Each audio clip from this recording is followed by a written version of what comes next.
Deal with it. Those 3 words were the final straw. They came in a text from my girlfriend, Ashley, 5 days before Thanksgiving. "Hey babe, Trevor's having a rough time. I told him he could come with us to your parents. I know it's awkward, but I can't let him spend it alone. We're adults. We can handle this. Deal with it." Trevor, her ex-boyfriend of 4 years. The same one who'd been texting her constantly about his depression ever since Ashley and I got serious. I stared at the message, the entitlement of it burning a hole through my screen. She wasn't asking, she was dictating. After 2.5 years together, my family adored her, calling her their future daughter-in-law, and she was using that goodwill to bring her ex to their Thanksgiving table. So I dealt with it. I typed back, "I'll let them know." She replied with heart emojis.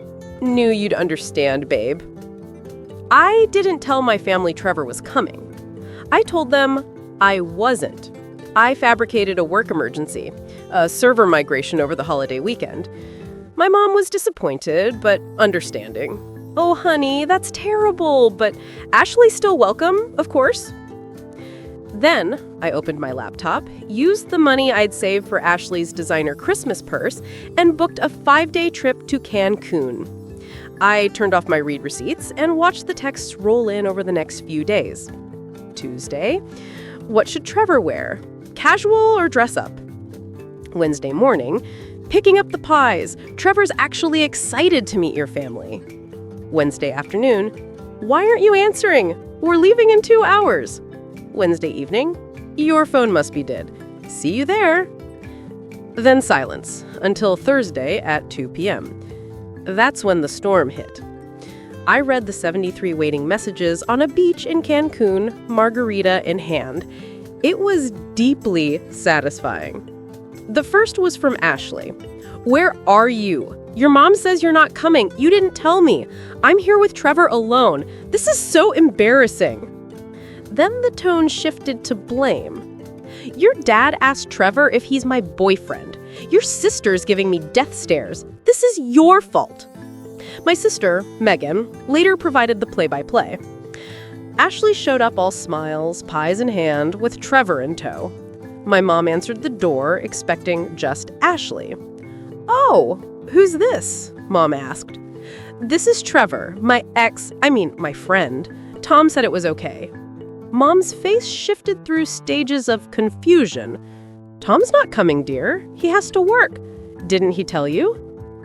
The color apparently drained from her face. The math wasn't mathing. My polite family still let them in, but dinner was a disaster. My dad grilled Trevor, literally and figuratively, uncovering that he was unemployed, couch surfing, and had cheated on Ashley, a detail she'd omitted.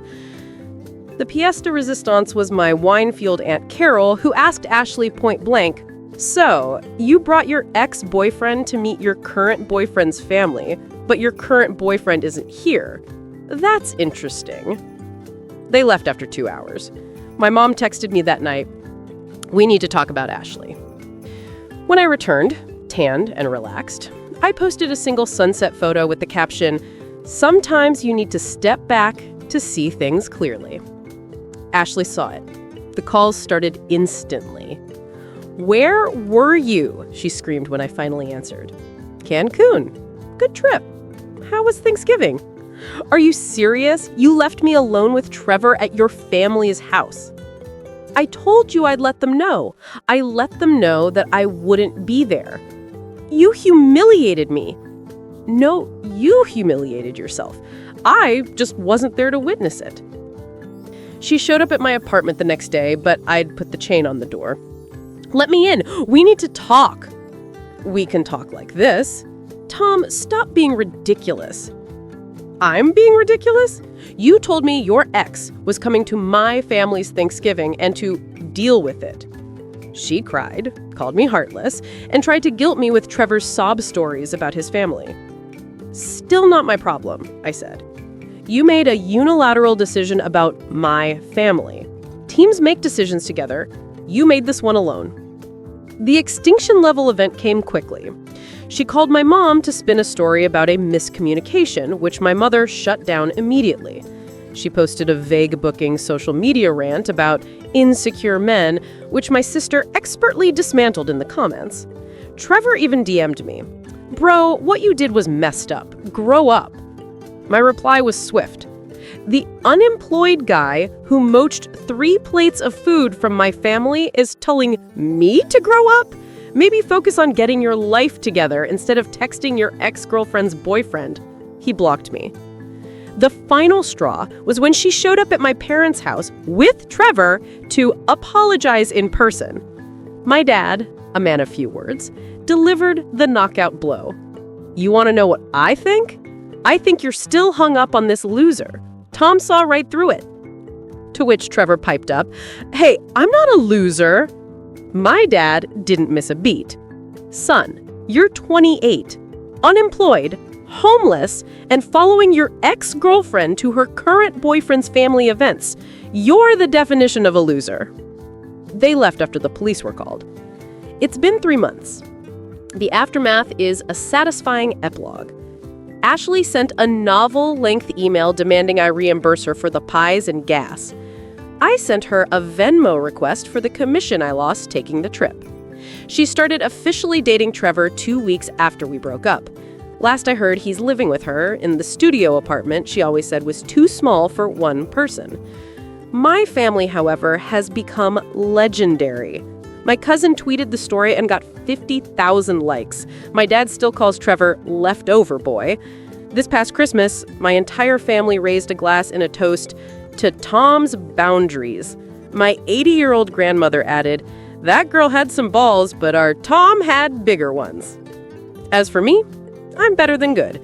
That Cancun trip cleared my head. I realized I'd been accepting far too much BS in the name of keeping the peace. I started seeing someone new. When I told her the Thanksgiving story, she laughed so hard she nearly fell off the treadmill and said, "Wait, she actually brought him to your family's dinner without asking? That's sociopathic." I think I'll keep this one. Looking back, Ashley's text wasn't a request. It was a test. She showed me she believed her wants mattered more than my needs, my family, or basic respect. The fact she brought her ex wasn't the deal breaker. It was the deal with it. So I dealt with it, just not the way she expected. Trevor had nowhere to go for Thanksgiving. Now they can spend every holiday together in that tiny apartment, eating takeout. And that's what I call a happy ending. Where do you draw the line? Was Tom's response justified, or was it an overreaction? Have you ever had to enforce a boundary that ended a relationship? Share your thoughts and stories in the comments below.